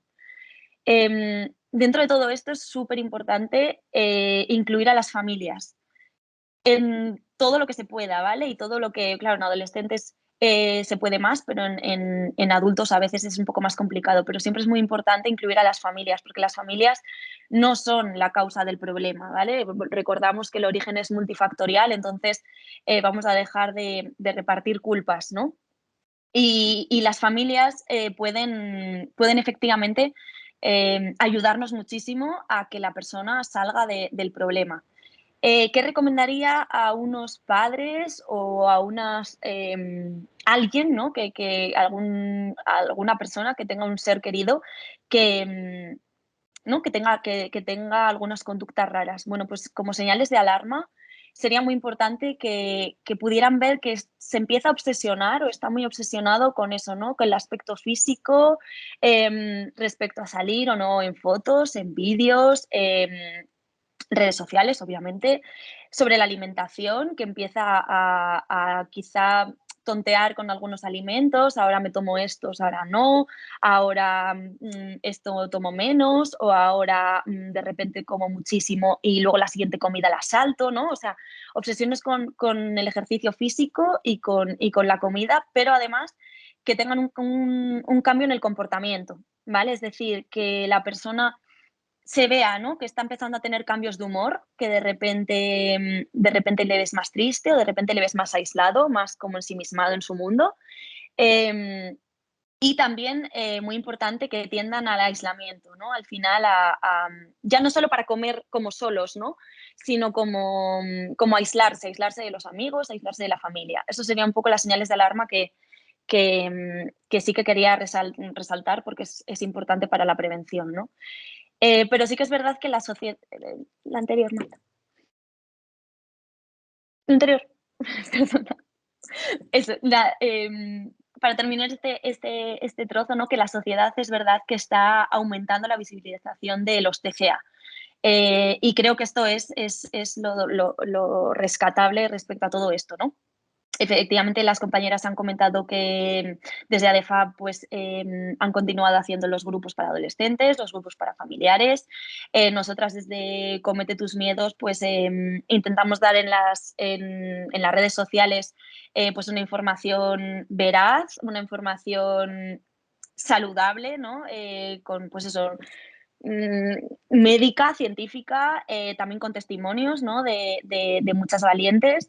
Y desde Renace TCA, por ejemplo, este diciembre vamos a dar charlas para padres, tanto padres que están en seguimiento, ¿no? Que sus hijos están en seguimiento con nosotros, como padres que cualquiera puede venir. Es verdad que lo vamos a hacer presencial en Zaragoza, pero la idea es eso, ¿no? Es hacer cada vez más charlas e ir concienciando más a la población. Yo creo que la respuesta es sencilla, ¿no? A esta pregunta: ¿diagnóstico rápido o tarde? Pues lamentablemente está siendo tarde. La siguiente diapositiva es simplemente la frase de retraso diagnóstico. Eso es lo que estamos teniendo, ¿vale? O sea, los profesionales estamos viendo que eso, ¿no? Que está habiendo un retraso en el diagnóstico por eso mismo, porque en la primera ola, las primeras olas, la gente no acudía por este problema, pero ahora está habiendo un boom, ¿no? De eso, ¿no? De diagnósticos precoces, o sea, de diagnósticos primeros de TCA, con gente eso, ¿no? Con muchos síntomas ya y además eso, ¿no? Con las listas de espera y todo, vamos, todo lo que ello supone, el que hay pues un poco de colapso, ¿no? en los servicios de sanidad. Y ya por último comentar los recursos de tratamiento y de demanda, ¿vale? Quiero un poco resumir, muy sencillo, lo que había y lo que hay, ¿vale? Lo que hay ahora mismo.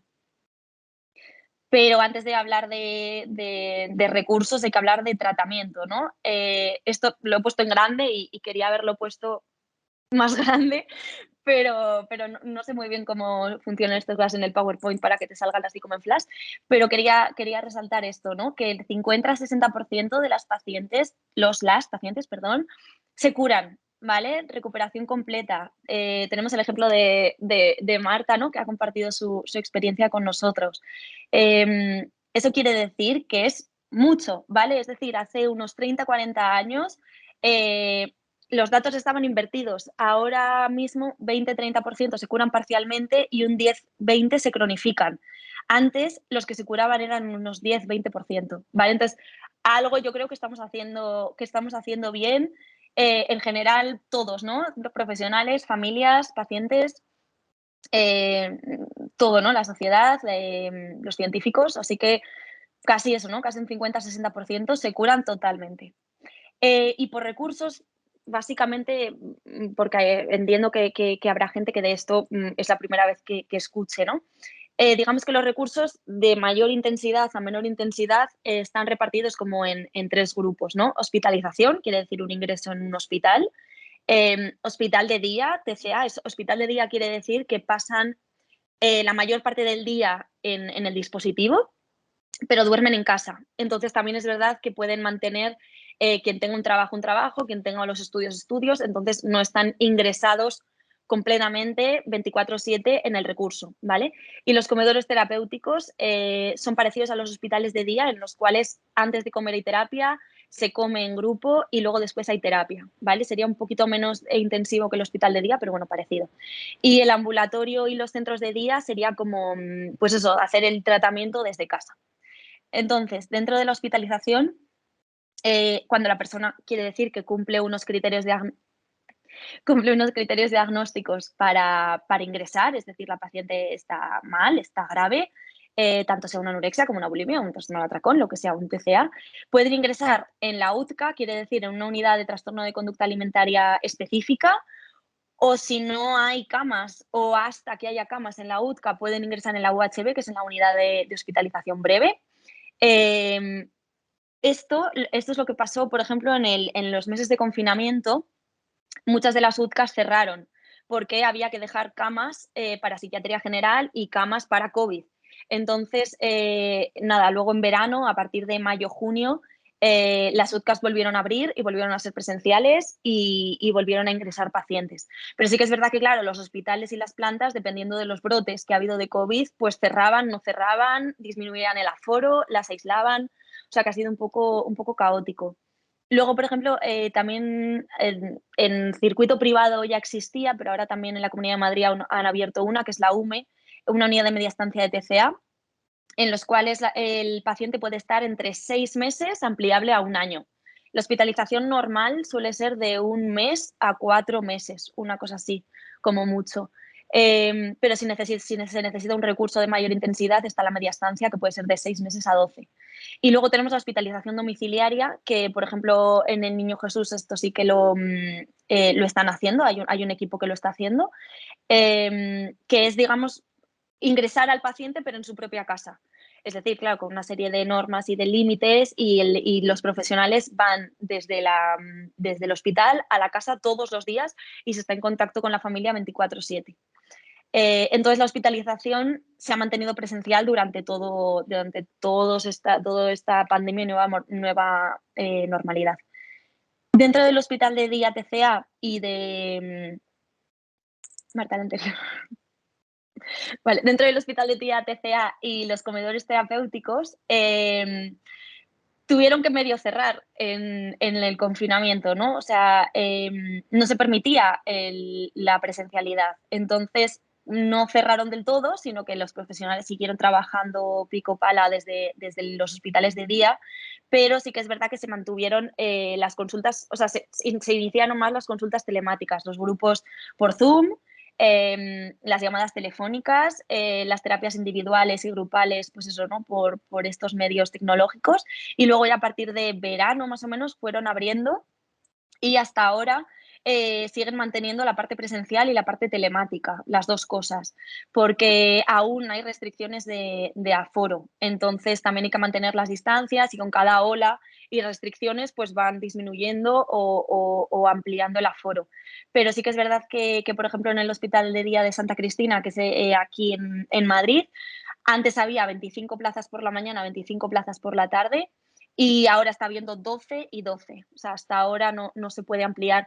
¿Por qué? Porque, claro, es comer, entonces al final hay que quitarse la mascarilla y eso pues puede haber riesgo, ¿no? Entonces, por eso digamos que los gerentes y salud laboral y todo esto, pues no permite tanto aforo, ¿no? He de decir que tanto en hospitalización, hospital de día y comedores terapéuticos actualmente hay lista de espera, bastante lista de espera. Al menos sé de Aragón y sé de Madrid y hay mucha lista de espera. Me comentaba un compañero desde Zaragoza que en el clínico, en la parte infantil, bueno, hay una lista de espera, no sé si de 17, o sea, una brutalidad, y han tenido que ampliar camas de psiquiatría general específicas de TCA porque los casos están aumentando muchísimo. Sí que sé que en la UTCA del Ramón y Cajal, también aquí en Madrid, hay mucha lista de espera, personas que están ingresadas en hospitales diferentes de Madrid esperando entrar en una unidad específica, y en los hospitales de día de TCA también hay mucha lista de espera, al igual que en los comedores. Y luego lo último, el circuito ambulatorio, los centros de día, es cuando realizas el tratamiento de la persona que está en su casa, ¿no? Y que va pues una vez a la semana, 2 veces a la semana o una vez cada 15 días a recibir la psicoterapia, pues eso, ¿no? En un centro específico o en una consulta. Esto también, claro, durante el confinamiento se canceló, o sea, es decir, la presencialidad se canceló y pasó a ser telemática, hasta que luego el confinamiento se levantó y enseguida intentamos hacer venir a todas las pacientes porque nos parecía muy, muy, muy importante que verlas, ¿no? Sobre todo nosotros los psiquiatras, que claro, necesitamos explorar toda la parte física. Entonces, por una pantalla para nosotros es imposible prácticamente, ¿no? Hacer una exploración física y una buena historia clínica y ver los síntomas y ver a la paciente, ¿no? Entonces, bueno, sí que es verdad que también la parte telemática está funcionando bastante bien. Y eso, hay alguna paciente que, pues, por ejemplo, está en Inglaterra estudiando, pues la mantengo telemática, pero es verdad que ya la conozco desde hace más de un año presencial, entonces ahí no hay tanto problema. Una pincelada al final de qué es esto de la consulta telemática, ¿no? Que he nombrado tanto, y bueno, también se le llama telemedicina, ¿no? La consulta telemática era algo que ya existía, ¿no? O sea, algo antes de la pandemia ya se hacían consultas psiquiátricas o psicológicas o de otro tipo, a través de pantallas, ¿no? O sea, al final a través de aplicaciones y demás. Pero claro, ahora con la pandemia nos vimos en la necesidad de implantarlo sí o sí. Y es verdad que tiene ciertas ventajas, porque es verdad que es como la ventana de entrada para muchas personas que, ¿no? Con esto del aislamiento, el empobrecimiento de las relaciones sociales y demás, pues les da como mucha cosa ir en persona y entonces muchas contactan a través de esto, ¿no? Prefieren la pantalla antes que acudir en persona, pero bueno, eso se va trabajando y luego lo importante es que vayan presencial. Pero bueno, es una cosa que se ha implantado y que sigue con nosotros y que seguirá ya, supongo, porque estamos en una vida totalmente virtual, ¿no? Entonces, se sigue implantando y por eso muchos de los dispositivos, ¿no? Como ya he dicho, son presenciales y telemáticos. Inconvenientes, pues muchos también, ¿no? Se pierde a muchos pacientes también, porque claro, no es lo mismo que ir al hospital o ir a la consulta, entonces muchas veces se pueden llegar a perder pacientes, se quedan en el limbo, o también, pues eso, ¿no? Toda la parte médica, física, no lo vemos, y en los TCA, pues es muy importante, ¿no? Y también trabajar el vínculo, ¿no? El vínculo totalmente a través de una pantalla, pues bueno, a veces se puede hacer un poco complicado, sobre todo en pacientes nuevos y que desconfían, ¿no? Y que esto de trabajar la conciencia de enfermedad, pues que es tan importante, no sé, como que se pierde ese contacto interpersonal presencial y con la telemedicina es un poco más complicado. Pero bueno, es el avance y es lo que nos vamos a encontrar de aquí en adelante. Y para terminar ya, quería concluir con eso, ¿no? Con la palabra esperanza, porque es verdad que los datos son un tanto pesimistas, son un poco negativos, como he dicho antes, pero nosotros los profesionales y en general somos optimistas. Yo al menos soy optimista, ¿no? Porque creo que la palabra esperanza es algo que va intrínseco en el TCA, ¿no? Esperanza, pues eso, a encontrar tu identidad, como decía Marta, a comerte tus miedos y creo que es algo muy, muy importante, no perder la esperanza. Cada vez hay más profesionales que nos dedicamos específicamente a los TCA, que nos gusta mucho este ámbito y que nos estamos dedicando a esto, ¿no? Tanto psicólogos, psiquiatras, nutricionistas, etcétera, ¿no? Luego también cada vez hay más personas que cuentan su testimonio y que pueden ayudar a otras personas. También es verdad que eso, ¿no? Que cada vez nos podemos encontrar en las redes sociales también cosas buenas, ¿no? Es decir, pues, por ejemplo, eso, ¿no? La asociación de Cómete tus miedos o otras muchas, ¿no? Que estamos muchas veces en red y que nos vamos fomentando unas a otras, ¿no? Para ir subiendo contenidos y sobre todo, pues eso, para el 30N ha habido muchísimas cosas. Y sobre todo porque creo que estamos concienciando o sea, a la sociedad de que esta enfermedad existe, de que no son niñas caprichosas, que eso me lo he escuchado mucho, sino que son trastornos mentales realmente graves y que no hay que culpabilizar, que efectivamente los trastornos de conducta alimentaria se forjan y aparecen en la persona por muchísimos factores y cada persona es totalmente diferente a otra. Em, y que efectivamente, pues eso, esperanza, ¿no? Porque el objetivo principal de todos los profesionales es la curación. Si eso no se llega a curar, bueno, pues al menos mejorar la calidad de vida, ¿no? Al menos aprender a vivir con el trastorno, pero desde luego siempre, siempre sin perder de vista el que uno se puede curar y realmente la gente se cura. Así que, así que quería terminar esto con esperanza y muchas gracias. Que con este tema, ¿no? De lo virtual y de la conferencia virtual, pues se pierde esa parte que decías muy bien, ¿no? De la cercanía, ¿no? Del vínculo, y entonces el tema de los aplausos no se llegan a percibir, pero vamos, daros de verdad a las dos esos sinceros aplausos y agradecimiento por parte de, bueno, pues de los que estamos aquí, ¿no? En Burgos. Nos hemos escuchado muy, muy atentamente. Y bueno, como luego se va a grabar, ya os daremos, ¿no? La grabación de todas de vuestras intervenciones, de toda esta sesión tan interesante, ¿no? No sé si ahora, después, ¿no? de estas exposiciones, ¿no? tan interesantes, si alguno de los presentes quiere hacer alguna pregunta o quiere hacerles algún comentario, algo, no sé, que os haya dejado, ¿no?, algún resquicio todavía, ¿no?, de alguna cuestión, un pequeño tiempo para el debate, tenemos un poquito de tiempo. ¿Sí? Bueno, yo vengo aquí absolutamente nueva, ¿no? Realmente creo que no tengo ningún problema, que tengo 2 hijas adolescentes y creo que no lo tengo, pero sí que estoy advirtiendo alguna señal y me interesaba. Me habéis sacado muy bien las señales que tengo que vigilar. También me ha quedado claro el diagnóstico tardío. Entonces, desde que tú detectas una señal hasta que llegas a ese diagnóstico y con toda la lista de espera que hay, ¿qué pueden hacer las familias mientras tanto?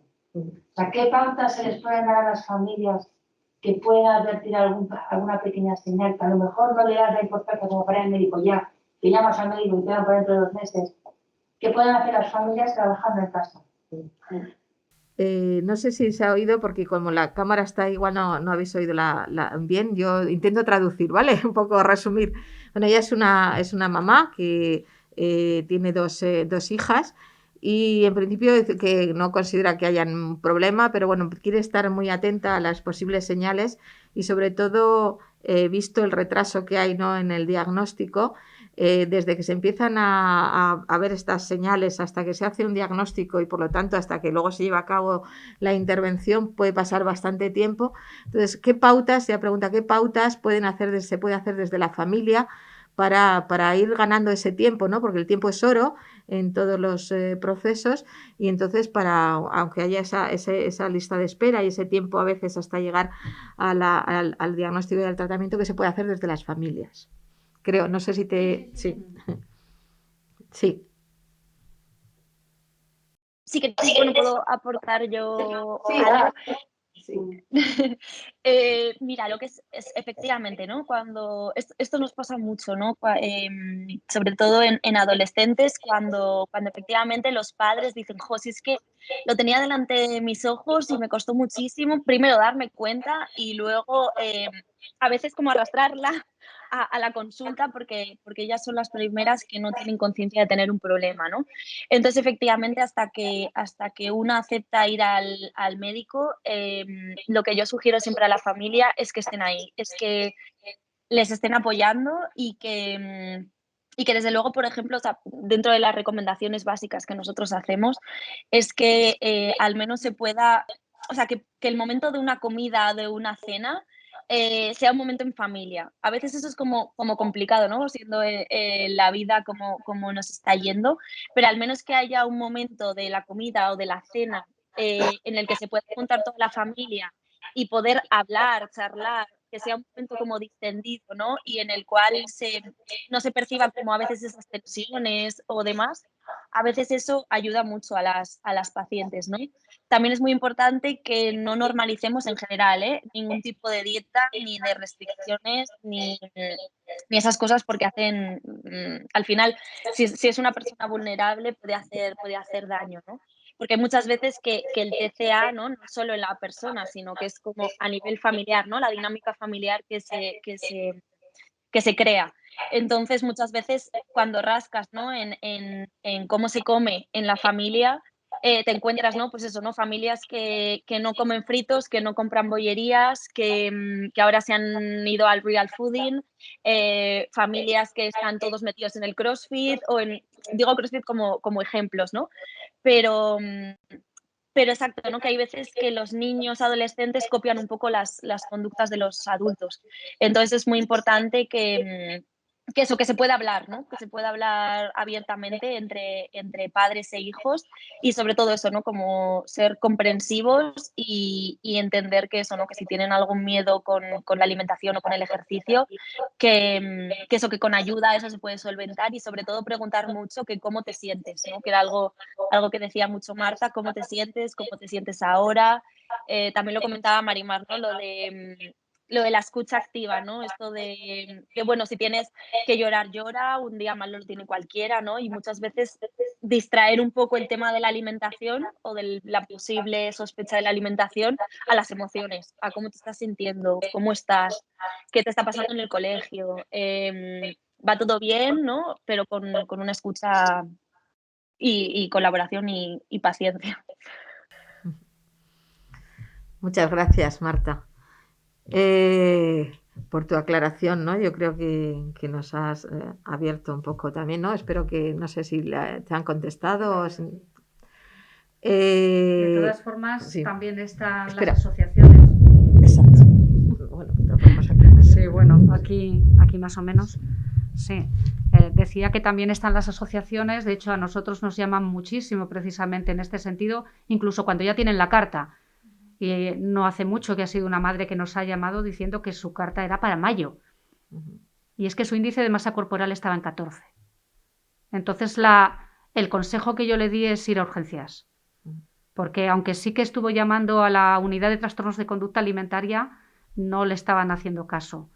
Entonces, pues están las dos vías. Llamar y decir, mira que tengo la carta para este día y resulta que las condiciones en las que está ya mi hija pues son muy graves. Y si no, pues a urgencias, que creo que llegó a ir, no sé si 5 o 6 veces, hasta que ya le ingresaron. O sea que yo creo que también las asociaciones tenemos un papel ahí importante para poder ayudar. Y otro papel que te recomiendo, que has hablado antes, es la de la prevención Sí. y la de las charlas en colegios. Cuando has dicho que el ayuntamiento no te ayuda, es que yo creo que no hay que ir al ayuntamiento que también, sino hay que ir a los colegios también. No, es que el ayuntamiento tiene un programa. Sí.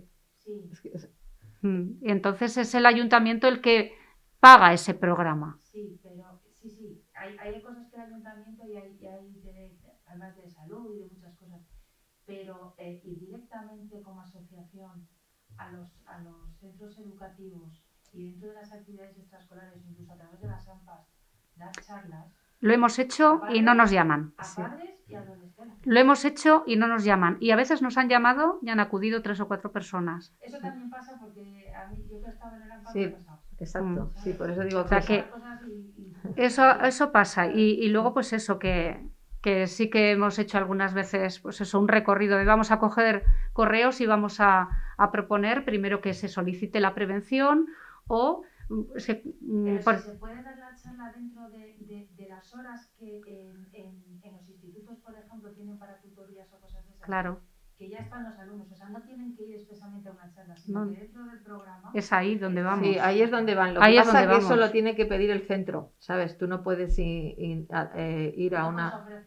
Sí, puedes ir a hablar con la dirección del centro y ofrecer tu deseo, ¿no? de hacer esto. Y a lo mejor no te hacen caso. Pero si ellos no te invitan y te permiten que estés en esas horas de tutoría, pues es difícil. Entonces, justamente ese programa del ayuntamiento lo que hace es que los centros solicitan pues determinados programas. Claro. Pero efectivamente, en los que hemos estado en el AMPA lo hemos visto. Muchas veces hemos organizado algún tipo de este tipo de sesiones de sensibilización. Pero bueno, a veces no llegas, ¿no? Bueno, intentas, o a veces estamos los organizadores y la persona que está ahí. A veces vacío el salón, sí, es una pena. No sé si alguna cuestión más. Ahí estaba mirando yo a mi alumna, que atentamente aquí ha venido además aquí, ¿no? a seguir aprendiendo, lo cual le agradezco mucho porque creo que es un aspecto muy importante dentro de la educación, ¿no? De que los futuros profesionales pues conozcan estos temas, ¿no? No sé si queda alguna... Sí, por aquí. Desde Burgos, aparte de la asociación y la URTA, la unidad que hay en el hospital, creo que no hay más. No hay un hospital de día, como igual ha dicho Marta, no hay ningún hospital de día. Cuando ha estado diciendo Marta todo eso, yo he dicho, ¿por qué? Nos preguntan por los recursos que hay en Burgos, ¿sabes? Entonces que estamos mucho más escasos de todos los que tú has mencionado. Sí, perdón. Sí, aquí hay hospital de día, pero para todos. Exacto. Comedor terapéutico ni se le ve ni se le espera. Cosa que a mí me parece súper necesario. Sí. Y en la última reunión en la asociación precisamente se decía, es que no hay nada intermedio entre la consulta externa y la hospitalización. Y es que el hospital de día me parece fundamental, pero para trastorno de conducta alimentaria, con comedor terapéutico, con esa terapia antes, después, esa ayuda a esas personas para que puedan tener mejor relación con la comida. Porque la relación que tienen con la comida es como su mejor enemigo o el peor enemigo. Sí, efectivamente, se necesitan más recursos. Por eso yo creo que es otro de los temas que pues yo de sensibilización y de toma de conciencia de la realidad, ¿no?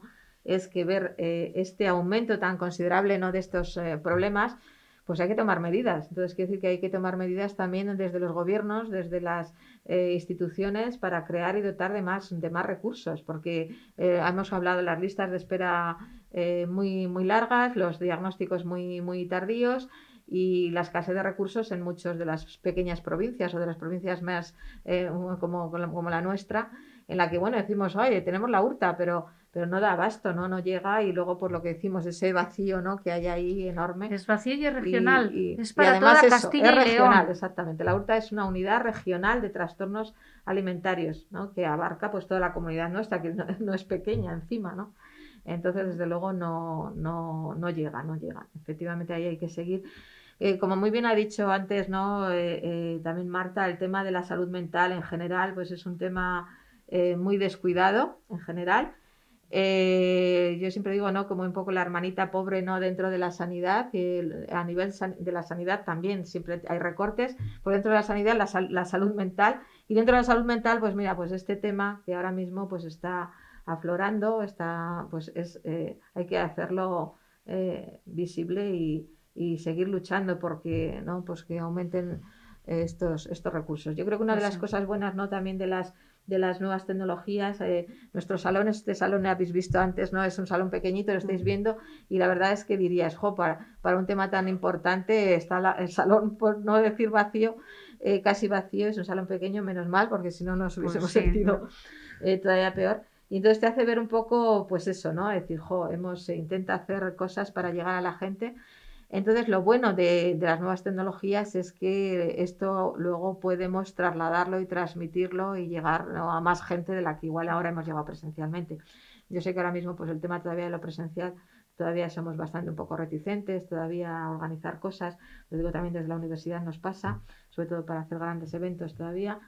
Pero bueno, poco a poco y bueno, vamos a ver este lado, ¿no?, de este lado positivo, porque a mí sí que me has aclarado mucho, porque una de las cuestiones que tenía para preguntar, pero lo has aclarado muy bien, es en relación a la diferencia entre el resultado, ¿no?, del tratamiento presencial y el tratamiento telemático, y creo que nos has dejado muy claro, ¿no?, sus ventajas e inconvenientes de ambas partes y la importancia del complemento, ¿no?, de la unión, ¿no?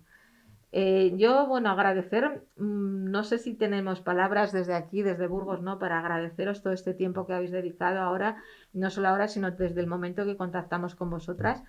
Eh, mm, Me parece que no sé, el tándem que habéis formado, las dos, vamos, independientemente de que tengáis el mismo nombre, y eso también une mucho, ¿no?, pues me parece una pasada, ¿no? O sea, no sé cómo decirlo.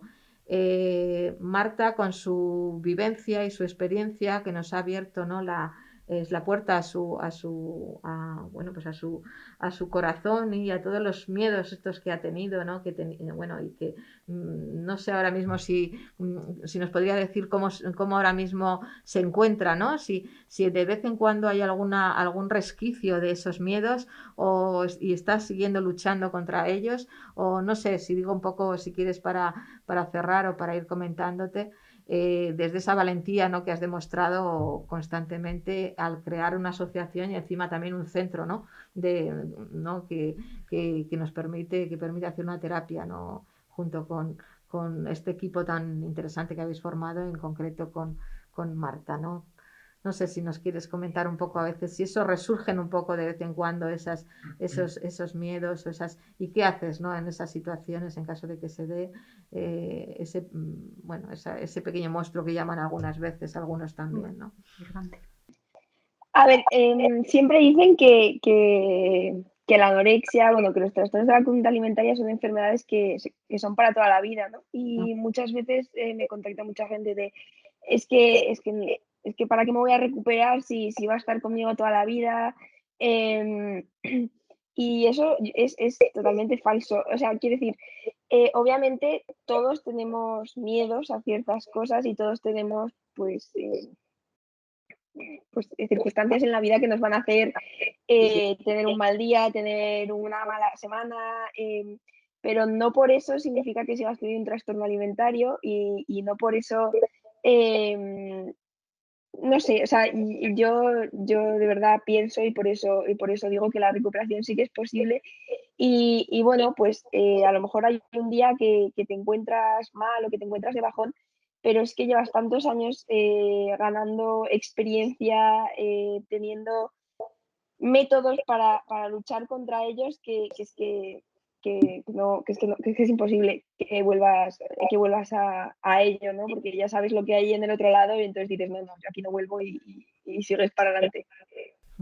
Muy bien. Efectivamente, muy bien. La verdad es que es un cierre estupendo, para esa visión junto con la esperanza, ¿no?, que decía Marta también. Esperanza, la recuperación es posible porque a lo largo de todo este proceso de intervención, de tratamiento, te dan herramientas, aprendes experiencia y además has abierto la puerta a la vida y no quieres volver hacia la oscuridad, ¿no?, que había al otro lado de la puerta. Entonces la verdad es que es magnífico y te damos, bueno, todo el cariño y el amor, ¿no?, de lo que has conseguido, de lo que estás consiguiendo, de lo que estáis consiguiendo. Y aquí en Burgos, pues la verdad es que los recursos, como decíamos, para el tema son más escasos, pero aquí tenemos también una valiente, ¿no?, que es yo siempre Marimar, en el sentido de porque ella lucha con capa y espada casi sola, ¿no?, frente al tema de los trastornos de la conducta alimentaria desde el año 2003.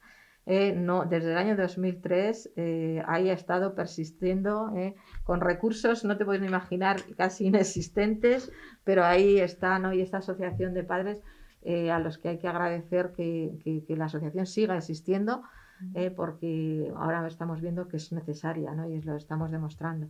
Entonces, bueno, es una llamada también a la sociedad burgalesa, si algunos nos oyen alguien en algún momento, para ver si no se sensibilizan, sobre todo las autoridades, para tratar de crear esos recursos de los que tanto desde la asociación se ha luchado. El tema del comedor, lo recuerdo, haber hablado de ello, de hacer un proyecto desde hace ya no sé cuántos años. Sí, el proyecto, ¿no?, de centro de Del día centro de día que y el no comedor había dinero. terapéutico.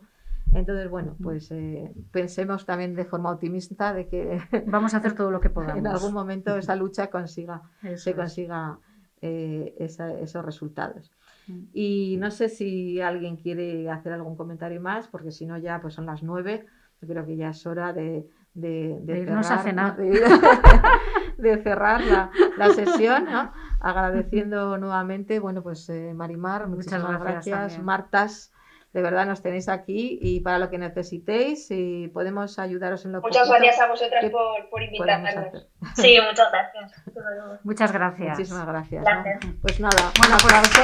Que se oiga el aplauso.